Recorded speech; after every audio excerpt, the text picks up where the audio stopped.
What's going on, guys? Garrett here with RAS Group, back with another video. So I not too long ago did a review, or not really a review, but a breakdown of my go-to rifle. Then a little bit more recently I did a review of my first ever rifle build.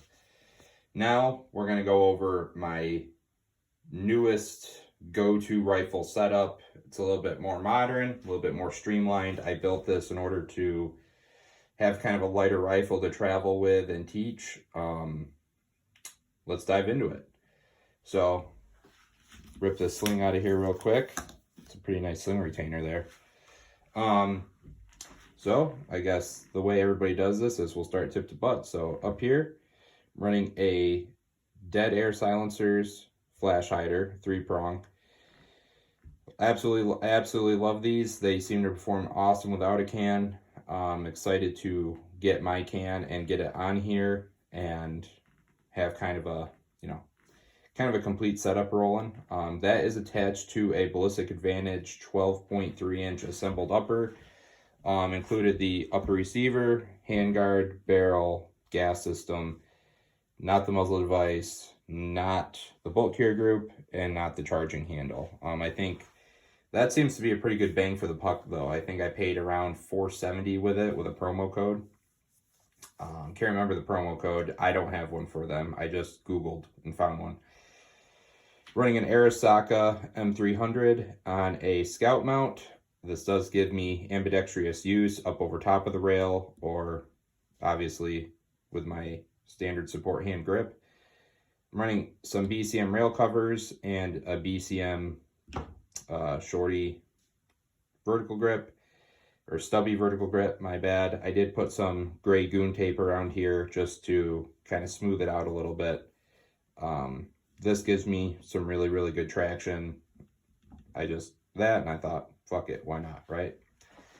I'm running a Gap Monkey Urban Brushstroke sling. I've become a very big fan of the Gap Monkey slings. It's not often you find like some awesome solid products that the owner is also just a down-to-earth rad dude, so I'll support him any chance I get. I suggest you do too. Slings are super affordable. He offers you all the hardware you need to get set up right there on the site. Super convenient. By all means, check out Gap Monkey. We're going to talk about some other rad dudes that I've had the pleasure to talk to as well. So I'm running a Unity riser, fast riser, with a Vortex Spark AR up top. Now, I've heard a lot of people talk trash on the Spark AR. I happen to have one in a drawer when I built this, and I was like, what the hell? Let's see how she rolls. And I'll be honest with you, I'm pretty happy. I do not feel comfortable leaving the battery on 24/7 like I would an aim point. However, the red dot's held at 0. I've definitely beat on this rifle, even the short amount of time that I've had it and built it. The Spark AR, I think, is an awesome, budget-friendly red dot. I think the ballpark of like 120 to 130. If you're on a tight budget, between that and the Primary Arms Gen 2 red dot, I think are some of my top contenders for a budget option. All right, so sliding down a little bit. We are running an ambi lower. This is an unbranded AR ambidextrous lower receiver. I did have it custom engraved, so with the logo on one side, RAS Group on the other, which you'll see. Things to come, just as I'm looking at it and thinking, I am going to do an ambidextrous mag release and a safety at some point to give myself that full ambi capabilities. But, all things come in time. So,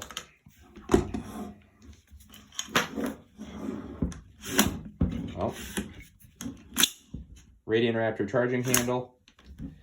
I am running a Brownells nickel boron low mass bolt carrier group. Super happy with it. I don't know if I necessarily recognize the differences right off the rip, but it's functioned flawlessly. I have no issues. Again, had RAS Group custom engraved on the one side. This is the ambi release right here. So actually, give me a second.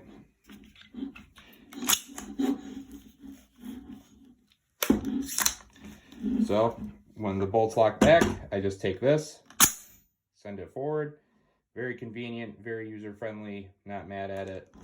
I did put a little bit of goon tape on here just to help minimize some of the rattle, and it gives me a tactile difference between these two buttons if I were to kind of be in a weird situation.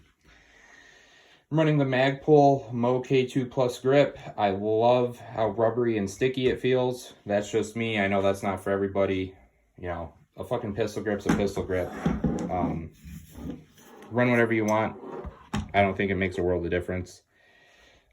This is a pistol. I have not SBR'd this, so I'm running the SBA3 brace. Got that from the buddy who had an extra one over at Moral Decay Patchworks. Another awesome dude, another awesome company. 1 second.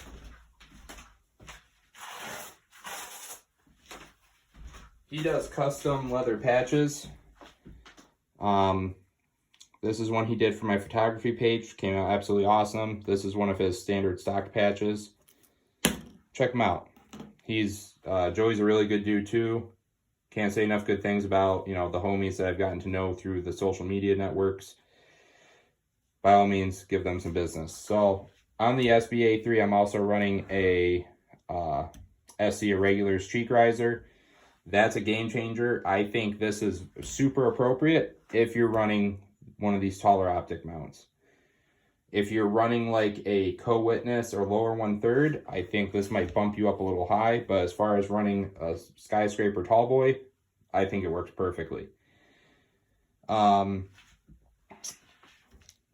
I'm also running this split fix from Alpha Carry Solutions, also on Instagram. Another homie, another great guy. Got to know him pretty good. Yeah, it definitely makes this a lot more rigid to provide that positive arm stability for any of the ATF agents listening. And then furthermore, I'm running a Geisley 2-stage trigger. Forgot to touch on that. So I did buy into the hype. The hype was real. It is a very nice trigger. I like the 2-stage. I like the reset. I think it's rad. I'm very, very happy with it. So that being said, this is my go-to setup as of right now. It's a lot lighter. It's a lot more fun to shoot, a lot more streamlined. Hopefully, if you're in the market to build your first gun, this helped you out with some things to consider. If you've already built a ton, you're looking for another idea, I hope I helped you there. And if this video was of no value to you whatsoever, I appreciate you watching, and any feedback you want to provide, we greatly appreciate. Check us out on Instagram at _RAS Group. And until then, stay safe, stay trained.